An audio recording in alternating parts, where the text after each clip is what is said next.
साथियों नमस्कार। लखनऊ में मौजूद हूँ, मेरे साथ बनारस वाले मिश्रा जी मौजूद हैं। उत्तर प्रदेश में इटावा वाली घटना को लेकर के यादव और ब्राह्मण आमने सामने हैं।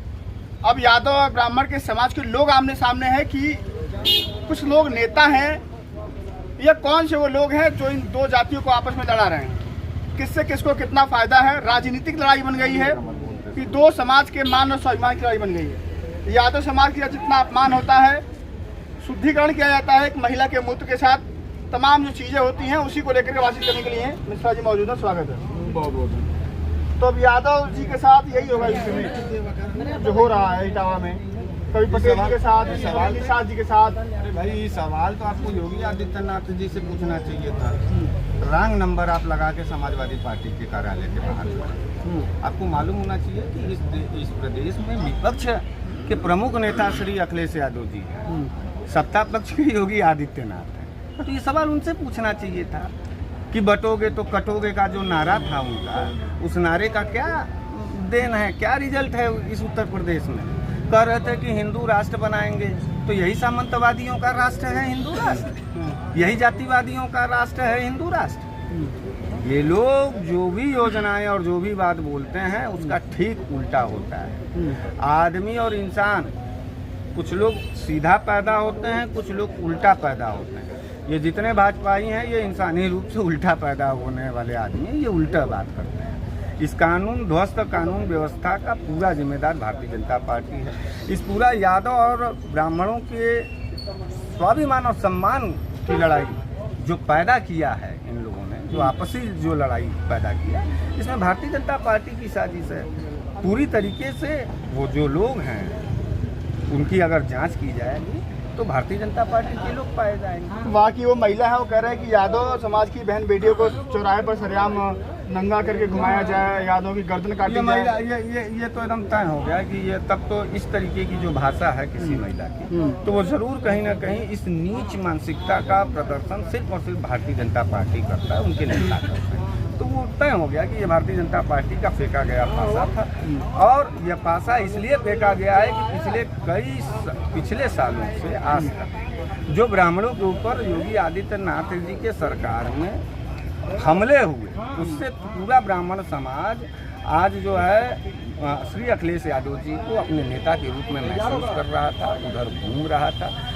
योगी आदित्यनाथ और भारतीय जनता पार्टी को ये एहसास हुआ कि नहीं, ये तो 27 में हमारी कुर्सी के लिए खतरा बन जाएंगे अगर यादव और ब्राह्मण एक हो जाएंगे। ब्राह्मण समाज समाजवादी पार्टी को वोट देता है? क्यों नहीं देता है? क्यों नहीं देता है? कहा जाता है कि प्रकाश है वो बीजेपी का वोटर है। वो अरे बावन किसी का नहीं है, बावन आलू है। सत्ता जो भी सब्जी बनाओगे उसमें आलू है, ये हम नहीं कह रहे, ये तमाम राजनीतिक सियासी विश्लेषक कहते हैं। वो सत्ता के साथ रहना चाहता है क्या? अरे भाई, सब्जी बिना तेल मसाले का बना पाओगे? ये तो वही बिना तेल मसाला का बना पाते हैं सब्जी, वही लोग खाते हैं जिनको बड़ा रोग रहता है, तेल मसाला डॉक्टर मना करता है।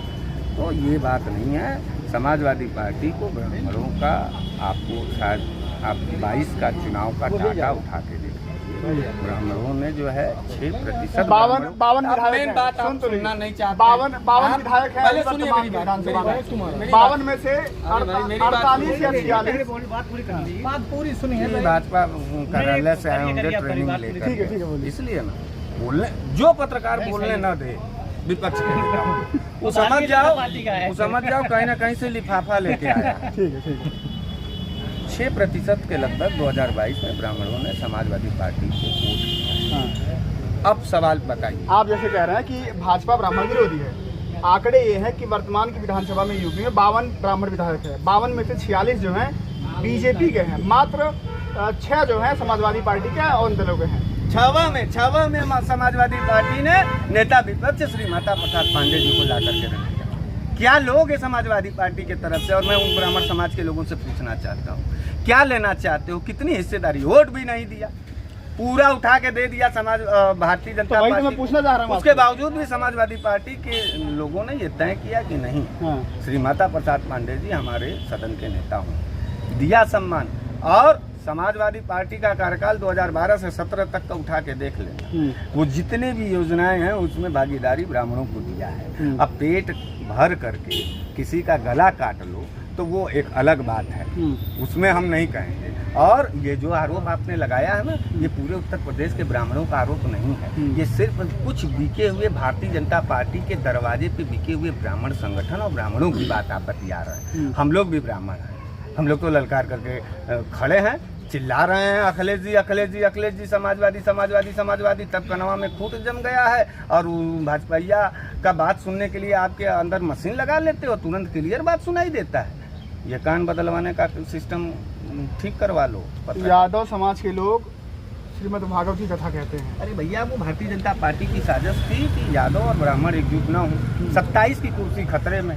श्री अखिलेश यादव जी का बढ़ता हुआ वेग, प्रताप और उनका वर्चस्व भारतीय जनता पार्टी को मिर्गी लाने वाली है। दिन रात मिर्गी से वो सब तड़प रहे हैं, लेकिन कोई फर्क नहीं पड़ने वाला है। तमाम ब्राह्मण और तमाम बुद्धिजीवी यादव सब साइलेंट है, सब साइलेंट है। हाँ, भारतीय जनता पार्टी से रिलेटेड कुछ गुंडे, कुछ सामाजिक विघटनकारी और कुछ नफरती हिंसावादी लोग वो अपना डपली पीट रहे हैं। हम तो पूरे प्रदेश के लोगों से कहना चाहते हैं कि 2-4 लोगों के अपमान और स्वाभिमान को लेकर के हम आपसी सौहार्द नहीं तोड़ेंगे। कृष्ण और सुदामा की जोड़ी है, हम भागवत भी कहते हैं, हम भागवत को भी मानते हैं, हम गीता को भी पढ़ते हैं, हम रामायण को भी पढ़ते हैं। इसलिए हम ये कहना चाहते हैं कि सुदामा कभी भी कृष्ण का साथ नहीं छोड़ेगा। कितनो घनानंद पाटलिपुत्र वाला जैसा जो योगी आदित्यनाथ हैं कहते हैं कि जब ब्राह्मण कमजोर होता है, मतलब जिसको सत्ता के पास जाना होता है या कमजोर होता है तो सुदामा बन जाता है। जब ताकतवर होता है, सत्ता के पास जाता है, नहीं तो परशुराम हो जाता है वो।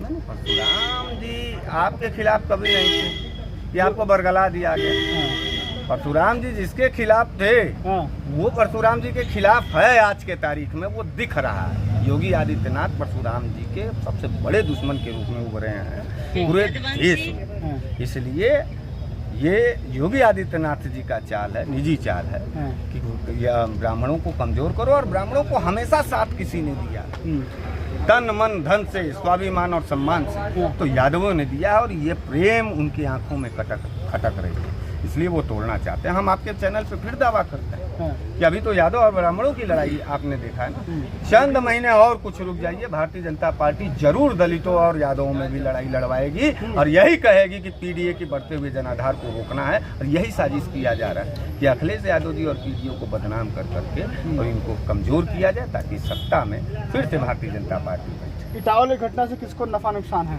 किसी को, पूरे प्रदेश का नुकसान। भारतीय जनता पार्टी इसका फायदा लेना चाहती है, लेकिन मिलेगा नहीं, क्योंकि 10 सालों से हमने जाति और मजहब की राजनीति को देखा है। 5000 विद्यालय बंद हो रहा है, उस पर नहीं कुछ, उस पर तुम लोग भी नहीं। कंपोजिट दारू की दुकान प्राथमिक विद्यालय से ज्यादा खुली इस प्रदेश में, क्या करना चाहते हैं? और तुम कह रहे हो कि यादव जी का ही खाली समर्थन करते हैं, अखिलेश यादव जी। ये चौरसिया समाज के अध्यक्ष अभी जो है जयंती मनाए चौरसिया समाज के लोग, ये देखिए हम ब्राह्मण हैं, यह यादव भी है, मौर्य भी है, तमाम पीडीए समाज है। तो आप उसको इस बात को क्यों नहीं कह रहे? अभी यादव और ब्राह्मण पर इतना तिलमिलाए हुए, ठाकुर और प्रजापतियों में लड़ाई हुई है हिंसागत आधार पर, क्यों नहीं बोले उस वक्त? ठाकुर और ब्राह्मण बलिया के अंदर एक दूसरे का जान लेने पर उतारू हो गए, क्यों नहीं बोले उस वक्त? इसलिए बरगलाओ मत, पूरा देश समझ रहा है कि तुम योगी आदित्यनाथ हाफ माइंड हो चुके हैं कुर्सी के चक्कर में। जैसे नीतीश कुमार जी को लोग कह रहे हैं ना कि मानसिक रूप से ढीले हो गए बिहार में, उसी तरीके से योगी आदित्यनाथ जी मानसिक रूप से ढीले हो गए। ये हमला करके कट्टे के बल पर, बंदूक के बल पर, पुलिस के बल पर निर्वाचन आयोग को कमीशन खिला करके लूटना चाहते हैं उत्तर प्रदेश की कुर्सी को, जिसमें हम समाजवादी पार्टी उनके मंसूबे को पूरा नहीं। इटावा में घटना होती है, झांसी में उसकी जांच चली जाती है, झांसी जो है ट्रांसफर कर दिया गया जांच, वहाँ से होगा जांच इटावा मामले। क्यों, क्या लगता है कि क्या दबाव था इटावा में और आसपास में? योगी आदित्यनाथ के किसी भी पुलिस, किसी भी एजेंसी पर कोई विश्वास नहीं है। गद्दारों के कोख से गद्दारी पर ही रिपोर्ट आएगा, इस बात को हम जानते हैं। कोई उम्मीद नहीं है हम लोग। क्या मांग है आप लोगों की? मांग है कुछ? हाँ, निश्चित रूप से मांग कि उसकी जांच कराई जाए पूरे घटने की, और जिस घटने की जांच हो उस घटने में जो रिपोर्ट हो उसको सार्वजनिक जारी किया जाए, और मजबूत लोगों जो लोग कसूरवार हों, निसंदेह बिना जाति बिना धर्म का उनको सजा दिया जाए और प्रदेश में एक मुकाम खड़ा किया जाए कि न्याय कैसे होता है, कानून कैसे। मेरे साथ बनारस वाले मिश्रा जी मौजूद थे, इनसे तमाम मुद्दों पर बातचीत हुई। इन्होंने कहा क्या कहा आपने सुना, और इटावा वाली घटना में इन्होंने कहा कि जांच हो और जो भी दोषी हो उस पर कार्रवाई हो। मिलते अगली वीडियो में आपसे, नमस्कार।